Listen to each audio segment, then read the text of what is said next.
Bonjour, bienvenue sur un deuxième épisode de mon podcast.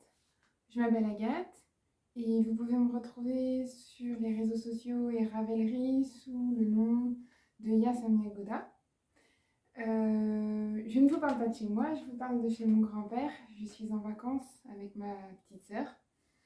Et bon, j'avais prévu de tourner cet épisode plus tôt, mais ça a été un petit peu compliqué. Donc voilà, je suis chez mon grand-père, il fait beau, ce qui est assez exceptionnel pour la Normandie. Et je suis très contente de tourner finalement ici.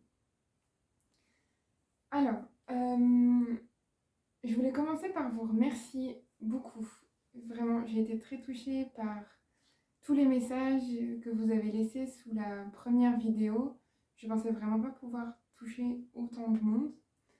Je remercie beaucoup Céline qui a parlé de cette chaîne sur sa propre chaîne. Et vraiment, j'ai été très touchée et j'espère que ça va continuer à vous plaire et que vous trouverez de quoi vous nourrir ici. J'ai pas mal de choses à vous parler aujourd'hui, donc on va commencer. Je vais commencer par ce que je porte. Donc, je porte un pull et une jupe que j'ai fait moi, et des chaussettes aussi, mais c'est un peu plus compliqué à montrer. Donc, je porte le Tundra Sweater. Alors, il me semble que c'est celui-ci, de The Petit Knitters. C'est un pull en déca, en jacquard, avec une construction en empiècement circulaire que j'ai binge tricoté, tricoté vraiment très très vite, pendant l'anniversaire d'Anna en 2020, il me semble. Je crois que j'ai fait tout le jacquard pendant l'anniversaire. Je l'ai tricoté avec la laine, c'est une laine super wash teinte à la main, c'est du mérinos. Le brun, c'est une louve dans les bois et c'est le coloris au coin du feu. Et le plus clair, c'est un coloris que j'avais eu dans un pack surprise de Life in the Long Grass. Donc c'est aussi de la laine teinte main en mérinos super wash. J'aime beaucoup porter ce pull. Je pense que j'ai fait des erreurs, ou alors c'est la construction du yoke, j'aurais dû faire une taille au-dessus, je sais pas. Il est un peu petit, ce qui fait qu'il a tendance un peu à remonter et à faire des plis. Bon, c'est pas super agréable tout le temps, mais il est quand même agréable à porter. Généralement, je le porte sans rien dessous, juste comme ça, comme c'est de la laine super wash, c'est tout à fait portable. Voilà, je me suis un peu trompée dans l'aisance des manches. Elles sont vraiment très fit. Faut pas que je prenne des bras. Comme je ne fais pas de musculation, ça devrait le faire. Mais voilà, donc c'est un peu compliqué pour moi de mettre des habits dessous qui ont des manches longues ou des manches un peu larges. Enfin, tout de suite, ça passe plus. Donc, à même la peau, c'est très bien. Et avec, du coup, je porte une jupe.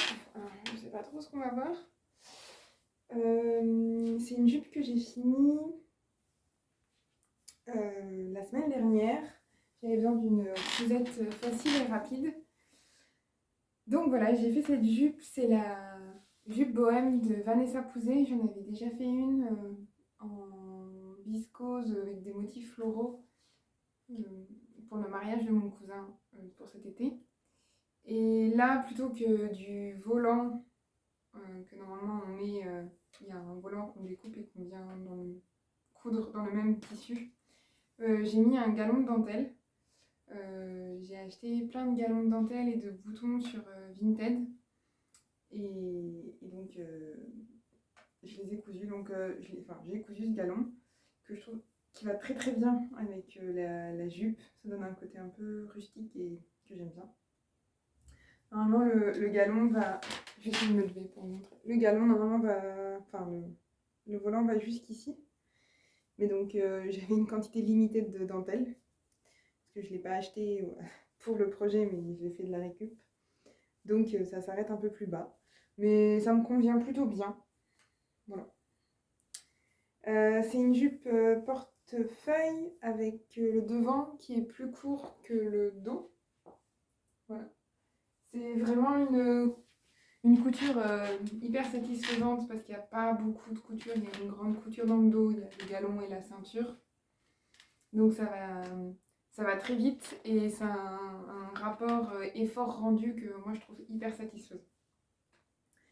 Le tissu, j'ai utilisé une double gaze brodée de chez Batikou.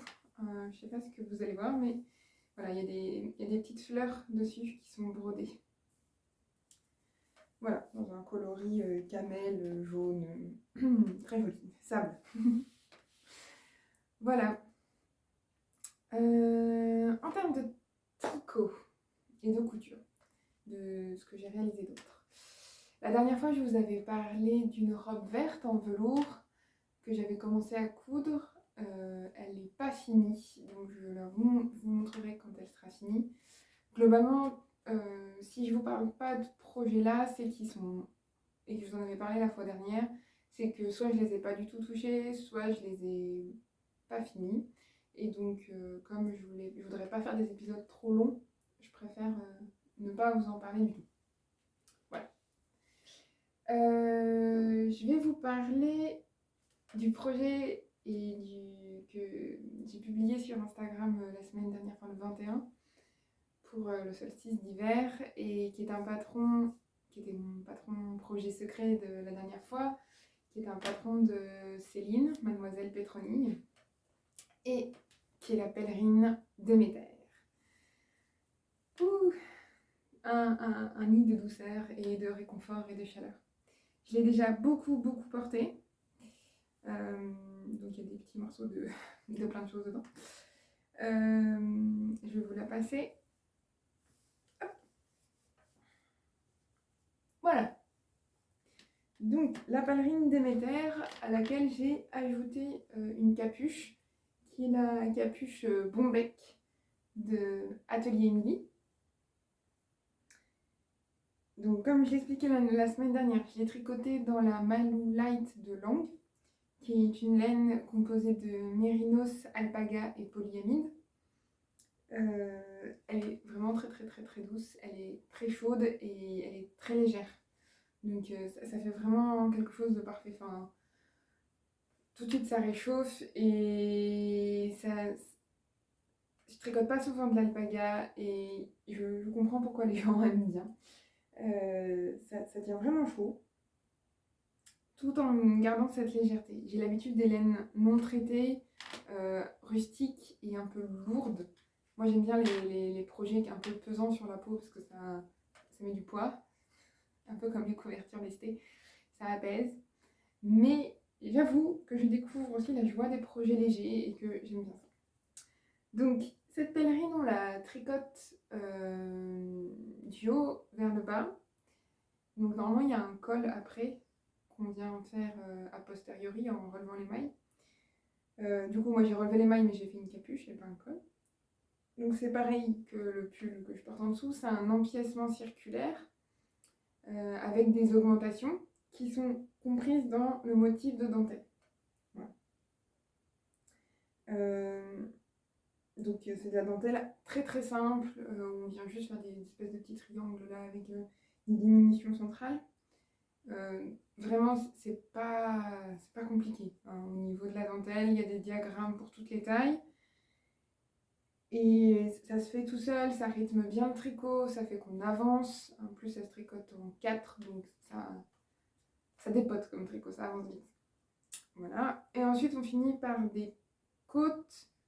Alors, j'ai encore oublié le nom. C'est pas des côtes régulières une. On fait une maille en droit, une maille envers. Là, on fait une maille en droit. Et sur la maille envers, au lieu de faire un point jersey envers, en fait, on fait du point mousse. Donc un rang sur deux, on vient tricoter une maille en droit et un autre rang, on vient tricoter une maille envers. Voilà.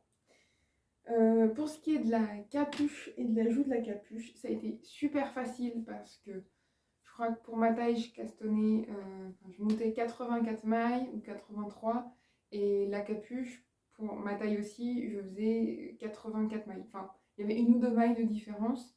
Ce qui fait que j'ai juste relevé les mailles, j'ai fait un rang où je mettais ma petite diminution et puis pour retomber sur mes pattes ou une augmentation, je sais plus ce que j'ai fait. Mais ça marche très bien. Et la capuche, moi je suis fan. Ça apporte, je trouve que les deux modèles vont très bien ensemble. Pour faire la capuche, on tricote en rond, on fait un tube, et après on vient juste tricoter en aller-retour, ce qui ouvre le tube. Et après, quand on arrive en haut, on vient faire quelques petites diminutions pour l'effet lutin, et on fait un grafting. On vient relever les mailles autour de l'ouverture, et après on vient relever les mailles et faire une sorte d'ourlet dans lequel on passe un cordon en I-cord. Ce que moi j'ai pas fait parce que j'étais pas sûre d'avoir assez de laine pour le faire. Et en plus, je savais pas si j'allais aimer le rendu final avec le cordon. Je trouve qu'elle n'est pas forcément avec l'esprit de la pèlerine de Céline. Donc, je ne l'ai pas fait et j'ai juste relevé les mailles et j'ai fait un I-cord pour finir. Voilà. Je la porte tout le temps. Je la porte pour aller travailler sous mon manteau parce qu'elle est pas très longue. Donc je peux facilement la mettre sous mon manteau. Ça me fait quelque chose de chaud au niveau du cou, un ajout au niveau des oreilles, donc parfait. Je la porte quand je dois travailler sur l'ordinateur pour écrire mes comptes rendus, quand il fait froid. Je la porte aussi chez moi quand je tricote parce que j'ai des petits soucis de chauffage, donc il fait pas très chaud.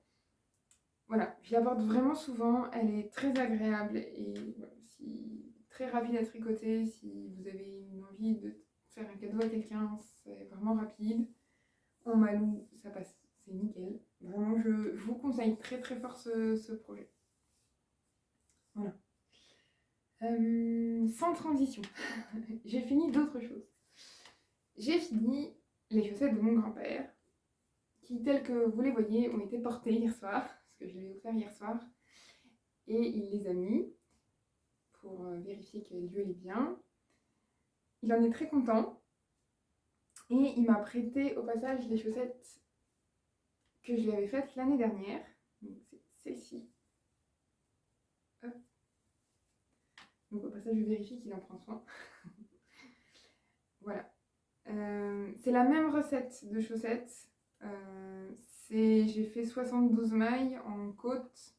Là, j'avais fait des côtes sur le talon. Là, j'ai fait un talon renforcé. Et là, j'avais fait courir les côtes jusqu'à la pointe. Et là, j'ai fait une pointe contrastante avec un reste de laine rouge que j'avais. Donc voilà, ça, c'est les chaussettes de mon grand-père. Il en est très content. Il a les chevilles vraiment déformées et je l'ai revu hier et c'est vraiment beaucoup plus simple pour lui à enfiler que les chaussettes du commerce. Donc je vais continuer à lui en faire. C'est un peu long. C'est quand même du 43 à 72 mailles en côte.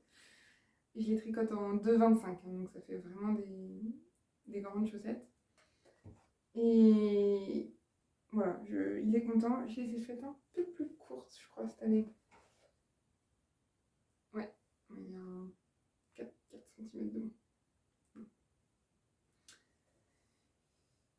La laine, je vous en avais parlé l'année dernière, c'est de l'épisode précédent. C'est la Zebra Socks de Life in the Long Grass. C'est une teinturière indépendante irlandaise. J'aime beaucoup son travail, elle fait avec des couleurs magnifiques dans les jaunes, dans les verts. Elle s'inspire beaucoup de la nature pour teindre. Et c'est vraiment très très beau. Et en fait, la dernière fois que j'ai commandé chez elle, c'était pendant au mois de juin. Je crois que c'était mon cadeau d'anniversaire de moi à moi. Je lui avais commandé de quoi faire un pull. C'est le Effervescent Sweater qui était dans le magazine du printemps du Pom Pom Quarterly. Il y a mon grand-père qui m'appelle, pardon. Je reviens.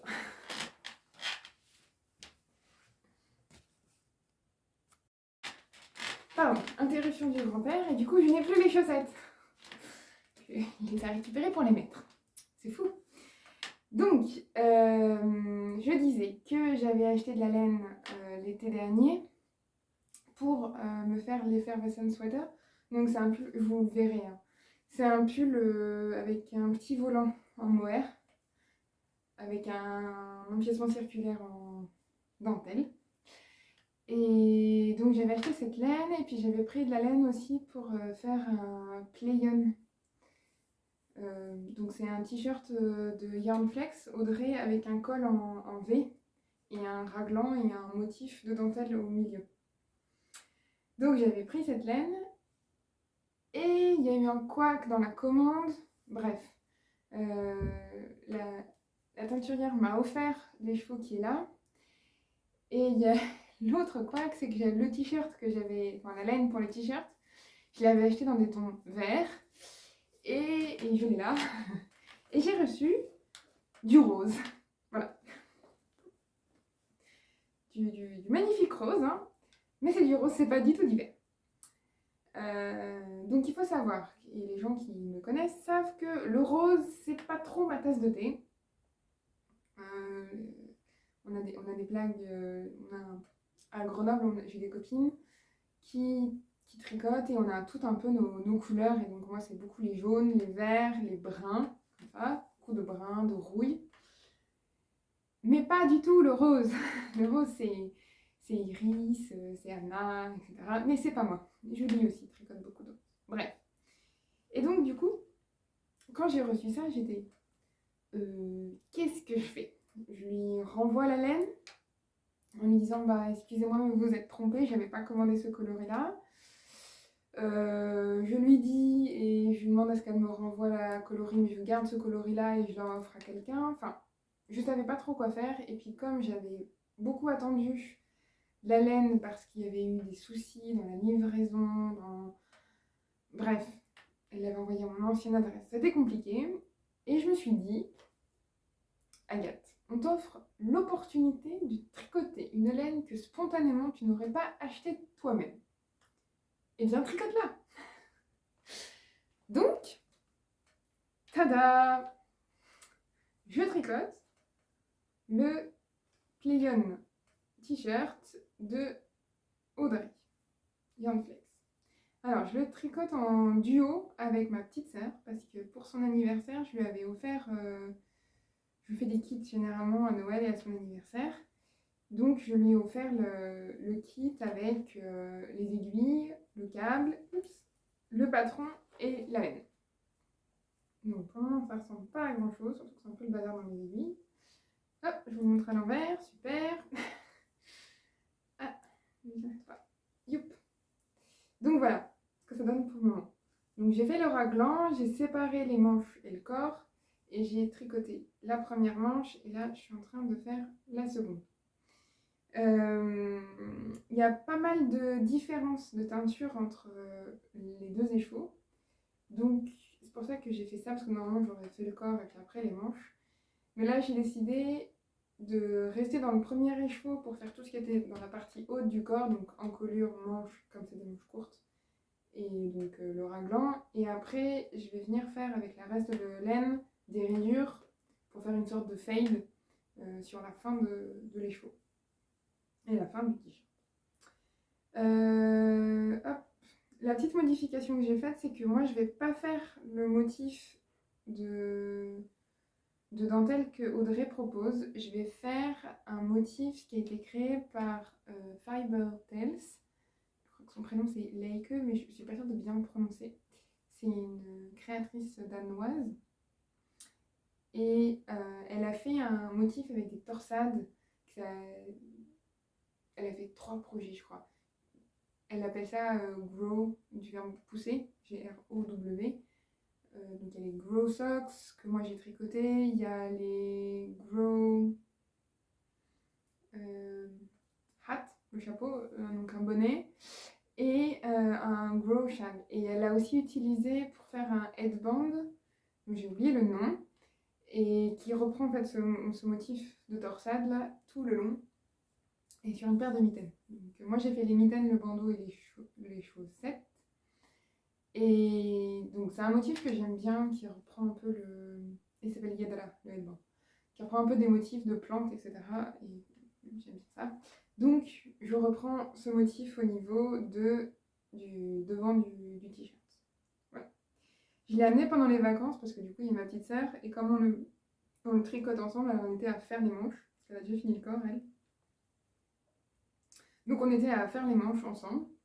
Donc on en a fait une il y a quelques jours, et hier on a fini, Alice a fini la deuxième, et moi je n'ai pas eu le temps de la finir. Voilà.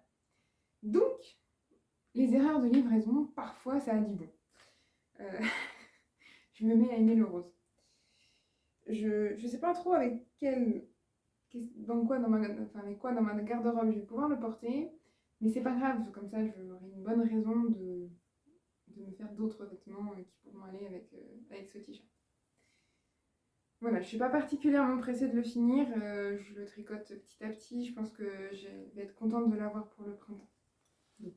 Vous le reverrez peut-être, mais plus tard quand il sera fini. Voilà. Et je voulais vous parler, maintenant je vais vous parler de mon casse-tête de Noël, qui m'a largement été inspiré par Anna, donc de la boutique de l'Anna et Tricot, qui en 2020 a monté pour Noël le Dolly Cardigan de Thea Coleman. Thea Coleman. Thea Coleman. Prononçons à la française, ça vaut mieux. Donc,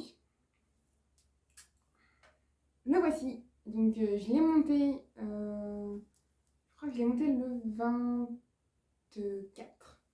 Parce que j'ai décidé que c'était comme les cadeaux, on pouvait commencer le 24. C'est un gilet, du coup, avec un col V, avec un motif de dentelle et de torsade mélangé sur le côté comme ça, ici, de l'autre côté pareil, pardon, et dans le dos pareil. Normalement c'est un gilet qui se tricote en morceaux, donc on tricote d'abord le dos, et on vient faire, excusez-moi je suis désolée, on vient faire les diminutions pour les emmanchures et les épaules, et ensuite on tricote les deux demi devant, on vient faire les coutures au niveau des épaules et des côtés, et après on relève les mailles pour faire les manches en tube de chaque côté, et on vient relever enfin toute la patte de boutonnage et la l'encolure pour finir, faire la finition au niveau du devant. Alors, j'ai pas vraiment de souci avec les coutures, j'aime bien faire les coutures. Mon souci n'est pas là. Mon souci est de refaire 2 fois la même chose. Ça, c'est très dur pour moi. C'est le principe des manches. Faire une manche, il faut faire la deuxième, c'est dur. Une chaussette, la deuxième, c'est dur. Donc, j'ai décidé de tout faire d'un coup. De tout monter. De faire mon gilet en un seul morceau au lieu de 3. Et puis après, venir au moment des diminutions et des séparations, faire morceau par morceau. Donc voilà, ce qui me fait que j'ai beaucoup de mailles d'un coup. Donc, hop. Ici, on a le dos.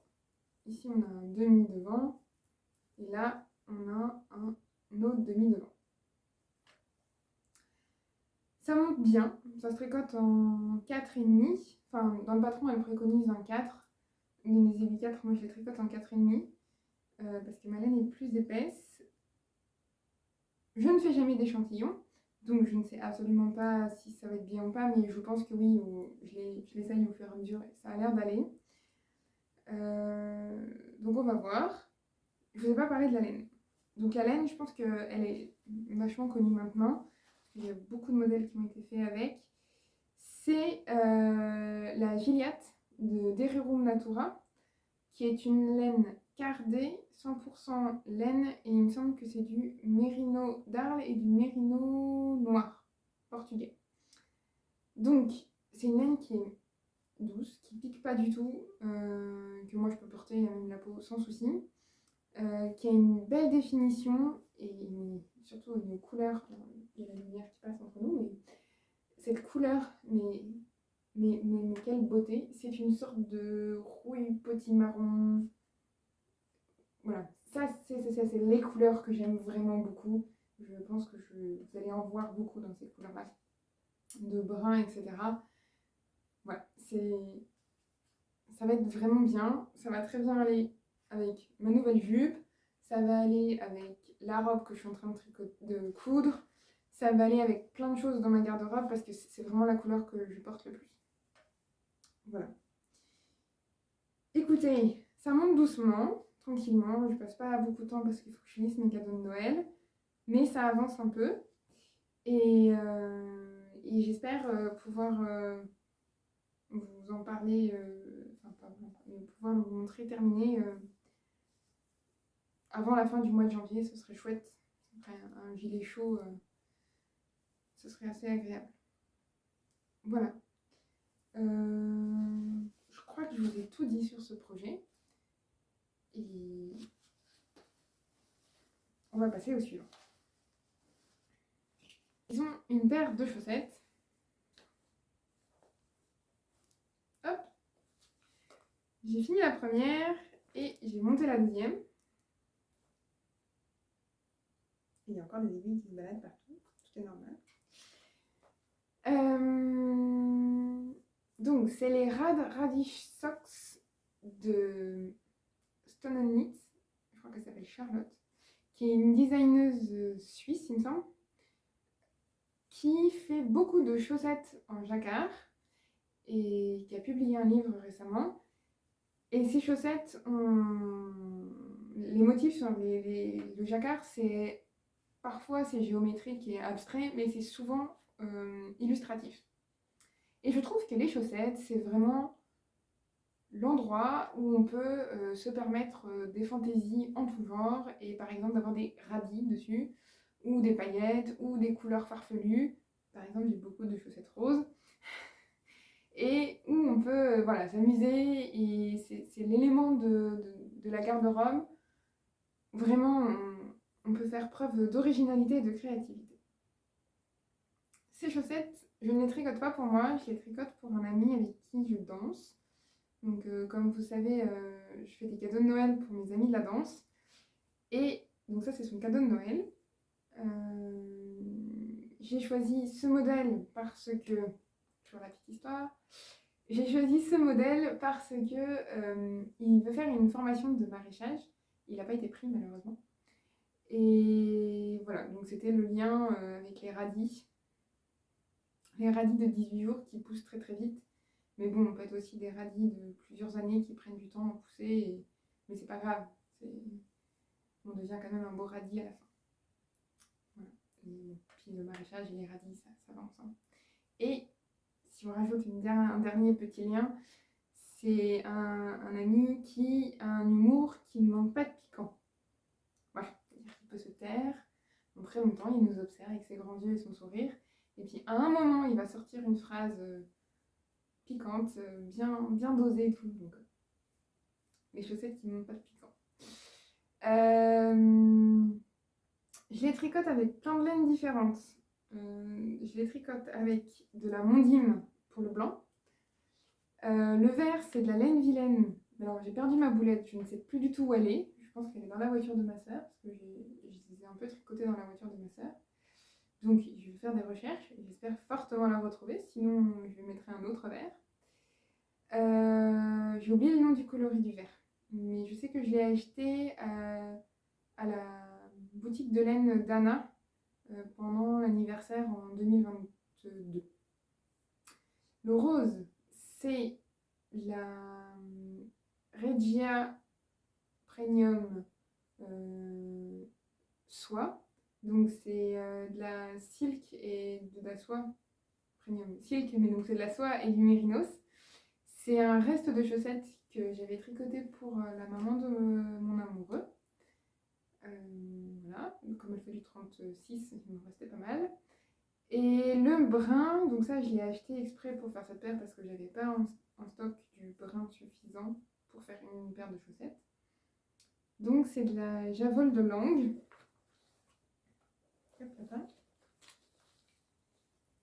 Voilà. Donc ça c'est le premier boudin. Et j'en ai un deuxième au cas où il manque. Là, j'ai pas beaucoup modifié le patron.